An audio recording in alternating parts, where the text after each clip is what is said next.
Hello there, English 321 students. This is your professor, Michael Martin, and I am doing a video recording this week simply because I'm asking you to do the same for me, and I wanted to do what I was asking you to do. And this recording will be for the two readings, the slave narratives that you're doing for this week, and I will try to do the best I can, so bear with me. It's late at night and I'm a little underdressed. It's summer, so we'll use that excuse.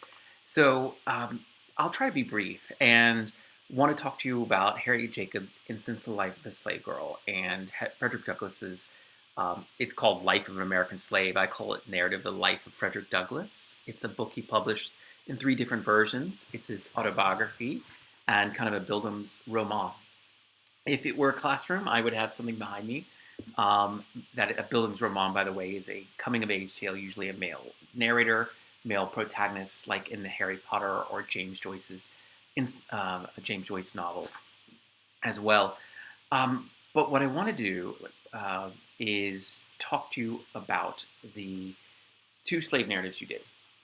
And first off, the genre. The genre itself is something unique, and it's unique to American culture and unique to American history. The captivity narrative, there were such things as British captivity narratives. There were other captivity narratives who had some of the same traits, though not maybe the extensive religious component that ours did.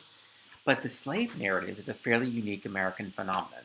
And when you read a slave narrative, it's strange. These slaves, right, would supposedly be uneducated and unlearned, which wasn't the case at all with Frederick Douglass, who was a self-taught individual.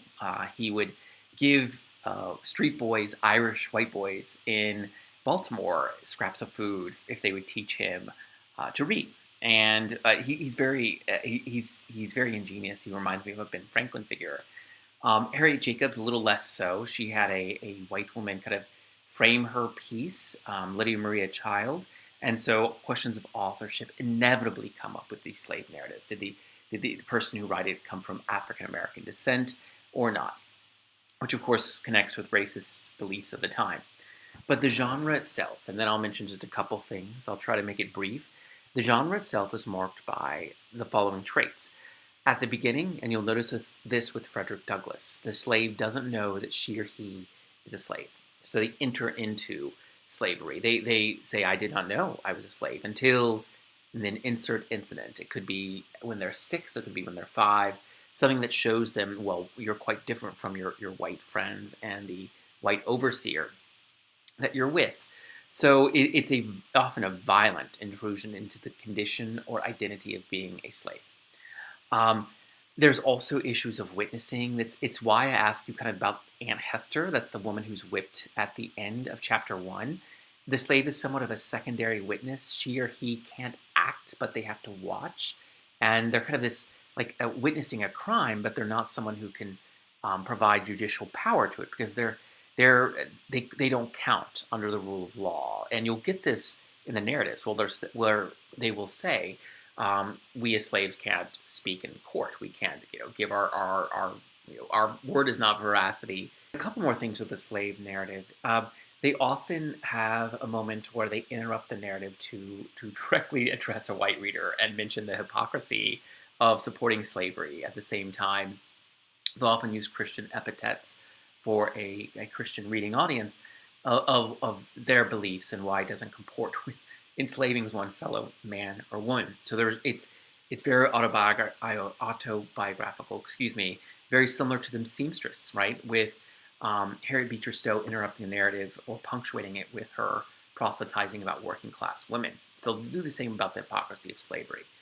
These narratives were written for abolitionism. They have a particular goal and rhetorical in mind, and they often use interesting literary techniques. One would be, and this will be my last point in the slave narrative as a genre, the use of apostrophe. And apostrophe means directly addressing an inanimate object. O pen, thou art more free than I am. I'm using it in jest, but Frederick Douglass would do this with the fish of the sea and with boats, inanimate objects. They would address them, and it's a very stylized form, and a white reading audience, which was their reading audience, would have been familiar with it. When you read Douglas, watch for his use of rhetorical shifts back and forth. In one of them, he uses, and I'm shifting gears here, bear with me for 1 second.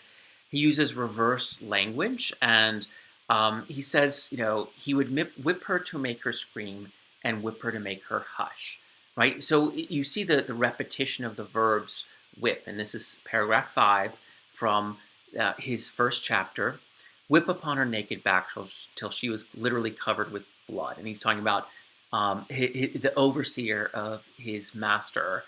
This is Mr. Plummer, who is a miserable drunkard, a profane swearer, and a savage monster. He'll mention that they don't live up to good traits. Drunkard, a white audience would not like a drunkard. So they'll mention how profligate and lacking morals these slave traders are. But the idea would be, this passage I just read, he often reverses his syntax or uses parallel syntax for effect, and that's something that he uses throughout Narrative of the Life of Frederick Douglass. But the most important thing that I wanted to mention for you today, one more thing about that, Jacobs was writing to a white Northern women audience, so she directly addresses white Northern women throughout her work. The idea would be to get them on the side of abolitionism, and it's written for women. Douglass is writing for a larger audience, but when you answer the question about women and for your post this week, you may want to talk about issues of audience, right? Both real and implied. But the most important thing about the reading for Harriet Jacobs, I think, is something that I could clarify for you a little bit. Harriet Jacobs refers to herself as Linda Brent. It's a pseudonym. She's on the Underground Railroad. Thankfully, she escapes. And she's writing this narrative a couple years afterwards for the cause of anti-slavery. But in the passage you read, the 3 chapters, right? I wrote these down. Another link to life, continued persecutions, and scenes at plantation, 14, 15, and 16. What's happened is that, as you probably know, she's under Dr. Flint's ownership as his property, whatever that might mean. And she is actually having a child with a white lawyer named Mr. Sands. She's a teenager at this point. It's creepy to us. But what's happened is she has to kind of explain to white female readers that she is a virtuous woman, even though she had sex outside of marriage. And you and I think that's ridiculous. But if you look at the beginning of the chapter, I think it's chapter 15, she mentions the word pure. She would have been held to a higher standard of morality, unfortunately, even as a slave, because something called the cult of true womanhood in the 19th century would have meant good domestic, good mother, and a virgin before marriage. And for her, as you know, she is sexual property. But what the chapters you're reading are her fighting off Norcom figuratively and literally, as you see when he attacks Benny. And her grandmother is there as well. But she's just had 2 children. That's why the chapter 14 is called Another Link to Life. And she is in this weird in-between world where she's had kids. She's had this relationship with Mr. Sands. He doesn't really free the children. He kind of says he will. He treats her well, but that's relative. Norcom's enraged, though he doesn't ever, thankfully, sexually assault her. At least that's what she says. And he wants her permission, and that's why he keeps talking to her. He says, my kindness towards you. He wants her permission for her to be his mistress, if that makes sense. His wife, Dr. Flint, is in real life Dr. Norcom, a nouveau riche plantation owner in North Carolina, in the Piedmont area. And his wife is privy to it. And that's why you get so many references to family, because it upsets the white family, it upsets the black family structure. As long as you have a slave there, it upsets both. So in this period, she's starting her escape. And Jacobs actually escapes by staying for a long period of time at her grandmother's attic. And what they do is they create a 7x9 little space in the attic, and she lives there. And her children don't know it. Only her grandmother does. She doesn't leave. And she eventually leaves via ship, up north much, much later and fools Norcom, Dr. Flint, excuse me, that's a pseudonym, into thinking that she's gone. And you're starting to see that at the very end when she mentions the graveyard scene, when she mentions these walks at night, the plan's coming into motion. And she's kind of torn between leaving her kids, which she'll have to do temporarily, and desiring for freedom. And she goes for the latter, thankfully. The slave narrative as a genre usually ends with the slave having to decide whether she or he wants to buy their freedom. Douglas gets free, right? Douglas has British benefactors who help him. Jacobs has Northern benefactors who help her despite the fugitive slave law of 1850, which would have meant anyone helping a slave in the North would have been punished. A white person would have been punished. But at the end, they have to decide: do I buy my freedom and legitimize the institution of slavery, or do I not? And it's a real final dramatic moment for each of these narrators when you get to the very end. Douglas is a slightly better writer. He's got rhetorical flair and flourish, vivid scenes of violence. I asked that in the post for this week. Why? Or I asked that for the assignment this week, a recording that you're going to do, like I'm doing. Why he has these lurid moments of violence, and then with Aunt Hester. Actually, that might be for the post, but issues of genealogy and family are certainly part of it. The only other things I would say about these pieces, Douglas is in Maryland. Jacobs, at first, is a domestic servant in North Carolina. And for her, and for him especially, the logic would be, well, some slave owners are kind. He'll show his overseer as a drunkard who enjoys violence upon a slave. So he's playing with whatever stereotype there is. He's playing with it. He's going to turn it on the head. The other stereotype is that it's perfectly fine to be a slave in Maryland. Maryland's not the deep South. You're not a chained slave on a plantation in Alabama or Louisiana. And he's playing against that stereotype, saying, no, here I am near the Eastern Shore, and I'm treated as if I'm chattel, and I'm treated terribly. So playing against those stereotypes. Same thing with Harriet Jacobs, who at first is more of a domestic servant rather than someone who's working in the fields. They have to show the horrors, because that argument had prevalence at the time, that there were gradations of slavery, such as a good slave master or living in Maryland as a slave, that are better than others. So they're both playing with that as well.